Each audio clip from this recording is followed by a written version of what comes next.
Hi everyone! Today I'm going to be filming the Ride or Die makeup tag. This tag was recently created by Jaclyn Hill, and it could also be referred to as the Holy Grail tag because that's basically what this is. There's a whole bunch of questions that really asks you, what is your absolute favorite product of all time?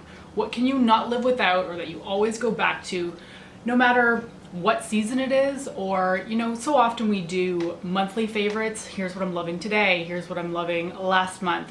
But there are always products that we continuously go back to. So that's what this tag is focused on. Finding those core products and telling people what you love about them. Anyway, without any further ado, let's get into my Ride or Die products. The first one is primer, and oh guys, I don't use primer to make sure that my makeup lasts all day. I use primer so that my face doesn't itch when I'm wearing foundation. And the only primers that really do that for me are the Makeup Forever Step 1 Skin Equalizers. I have a few of them. I think I have 3 tubes, but this is my favorite one, and this is the Smoothing Primer. Now, when I say that my skin itches when I wear foundation, it doesn't matter what foundation I'm wearing. I always get like, I just want to claw my skin off, basically. It's just really itchy and really annoying, and I don't enjoy it. So the only thing that I found that cures that feeling is wearing this primer. So for me, this is just like a barrier between my skin and the product that I'm wearing to make sure that I'm comfortable with my makeup all day. Next up is foundation, and I chose the Boots No. 7 Instant Radiance Foundation. Sadly, you can only get this in the UK and in Ireland, as far as I'm aware. You can't get the Instant Radiance Foundation in Target, because I know they do sell Boots No. 7. So whenever people go overseas, I basically ask them to pick me up some bottles of this. I love this because it does exactly what it says it does. It's a sheer to medium coverage foundation that boosts the radiance of your skin. I have never had so many compliments on my skin as I do when I wear this. It's just absolutely flawless. And I have 2 different shades because I feel I used to wear just Cool Vanilla, which is the pinkier toned one, and I found it was a little bit too pink for me, so I end up mixing it now with the Warm Ivory shade, and together they're perfect for me. And I really wish you could buy these in Canada. Next up is concealer, and if you watch my channel at all, you know that I don't really use concealer ever. I think I've used it in maybe 2 videos. I don't feel I need it, and I think it's kind of excessive coverage to just add concealer on top of all the other makeup products that I'm already wearing. However, I did recently discover that the Mary Kay Perfecting Concealers don't actually crease on my under eye area.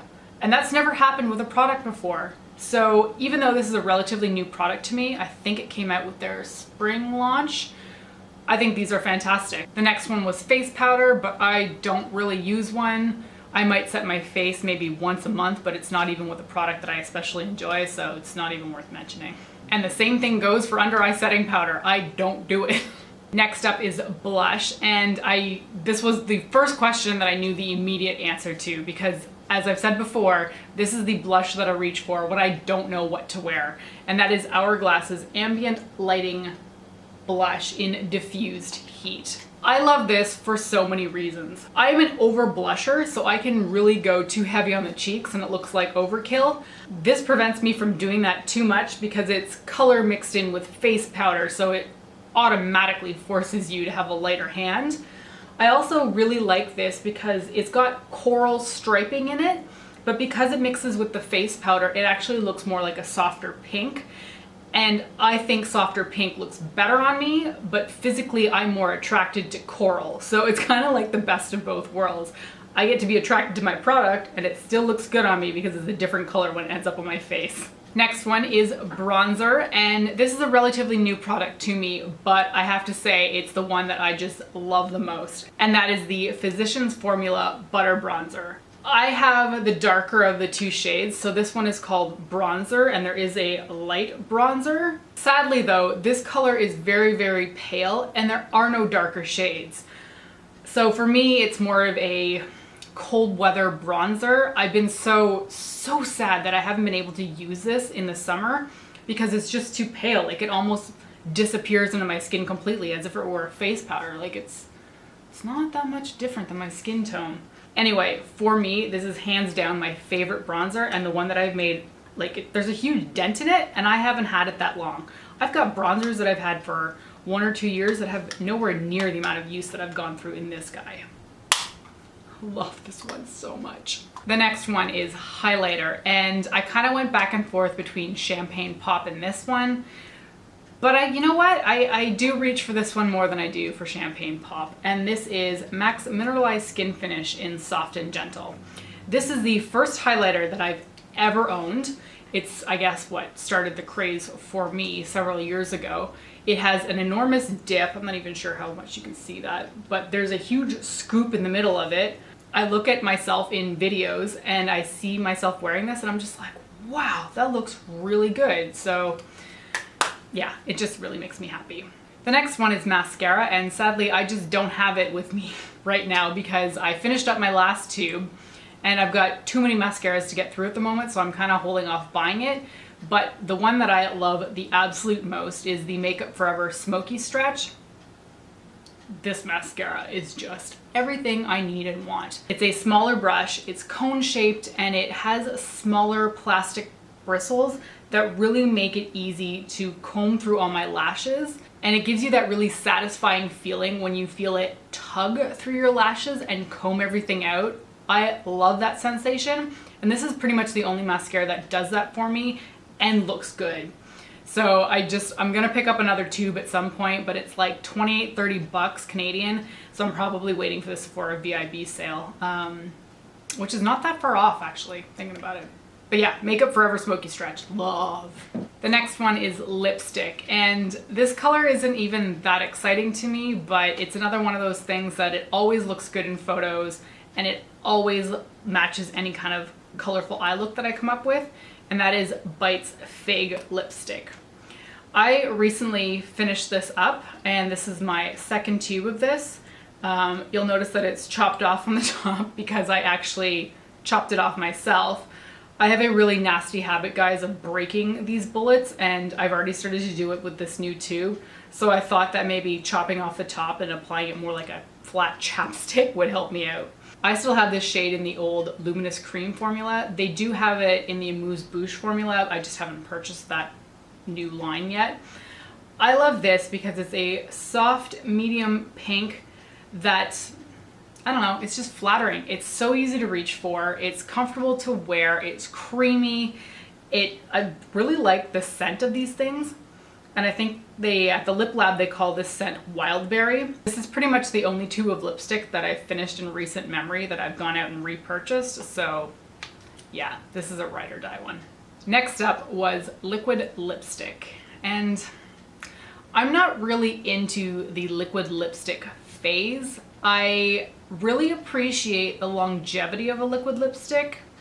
I like that I can put it on, go out for drinks, go to an event, go to work, and not worry about the transfer outside of my lip line or depositing it on whatever drink I'm sipping, like on the rim of the cup. But they're just not comfortable. But the one that feels the most comfortable out of everything that I've tried is the Too Faced Melted Matte. And this particular shade it's happening. It's one of those red pink shades that I really, really like. So that's why I opted for this color. If I'm speaking to the formula, this goes on moussey. It feels not as drying as the other liquid lipsticks that I've worn, but it is drying overall. I think this is the best out of all of them that I've tried, so I'm gonna stick with my Too Faced and say the Melted Mattes. Next up is gloss, and I am not a gloss person. I've just kind of given up on that train. You know, the boat has sailed, whatever term you want to use. Lip gloss is just far too messy for my liking. So the only gloss that I really enjoy are these ridiculous glitter glosses from Sephora. They were released during the holiday season last year, so I'm really hoping they bring them back this year. The two shades that I have are Queen Bee and Good Fairy, and they are pretty much, they look kind of pink, but they're more of a clear base with duochrome glitter in them. They are just so much fun to wear. So I'm really hoping that they come out with these again for the holiday season, because I mean, I'm halfway done one tube.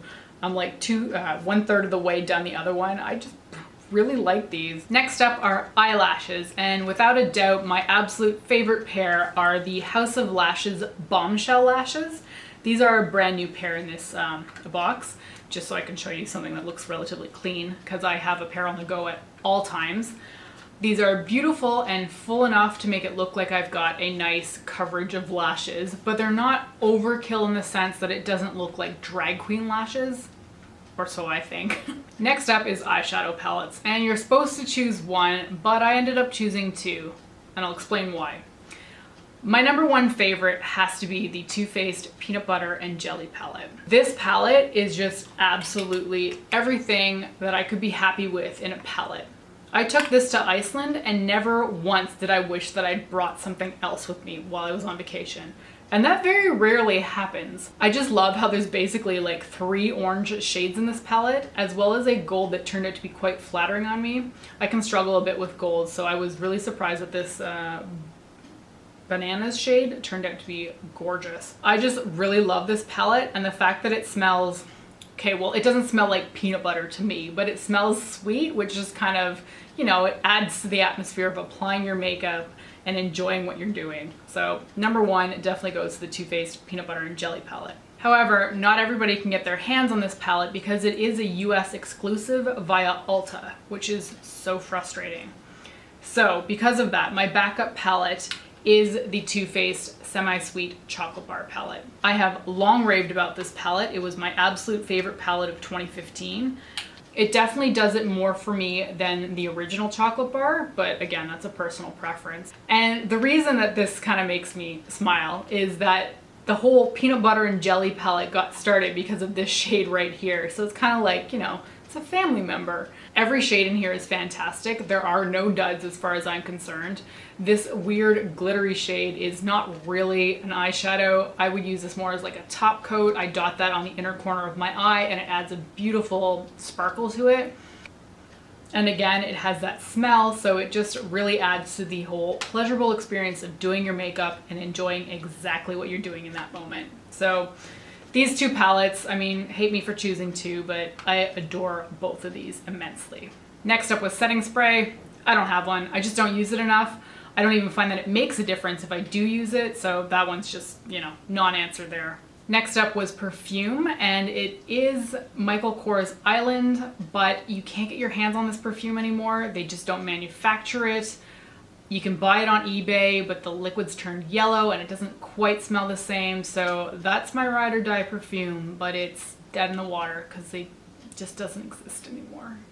But if you're out there and you're watching this and you have a bottle of that the liquid is still clear in and you don't want it anymore, come to me. I will buy it from you. Now, that was it for her tag, but she left out two really important things as far as I'm concerned. She left out eyebrows. And that for sure for me is the NYX Micro Brow in Taupe. I've used the Anastasia Beverly Hills one and I don't see the point in spending the money when this is just as good as that one. I like that this is very fine, very precise, and I can draw in all those hairs that I don't have. I love this and it's probably my 5th pencil at this point. I'll continue to repurchase this until they stop making it, in which case I will be really sad. And the other one she left out was liquid liner. I kind of debated between going with a gel liner or a liquid liner. At the end of the day, I don't actually have a preference for gel liner. I get along with a lot of gel liners. I love Tarte, I love MAC. I am now using the Inglot one and they're all fantastic as far as I'm concerned. As for liquid liners though, I have to go with the Kat Von D Tattoo Liner in Trooper. I have a mini size right now because I think I got it as a freebie through Sephora or something like that, but I've repurchased the full size quite a few times at this point. I wish more brands would jump on the bandwagon and create a brush tip like this one has. Everyone seems to go with felt tip, and while it's okay, it's just not nearly as good as a brush tip.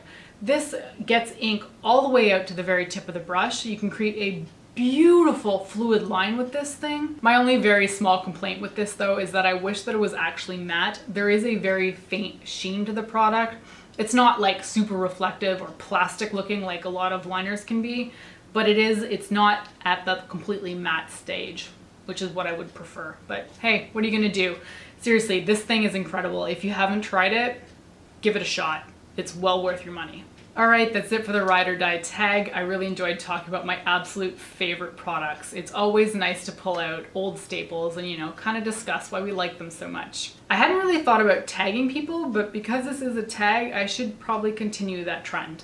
So I'm going to stick with some of my Canadian beauty bloggers and tag Samantha Jane, Natalie of Ivory Avenue, and then Caitlin of Caitlin Elizabeth Beauty. And I'm gonna go ahead and tag Bethany Faye because I have really enjoyed seeing her NYX Face Awards entries, and I would love to see every single one of your answers. Thank you so much for watching, and I'll see you next time. Bye!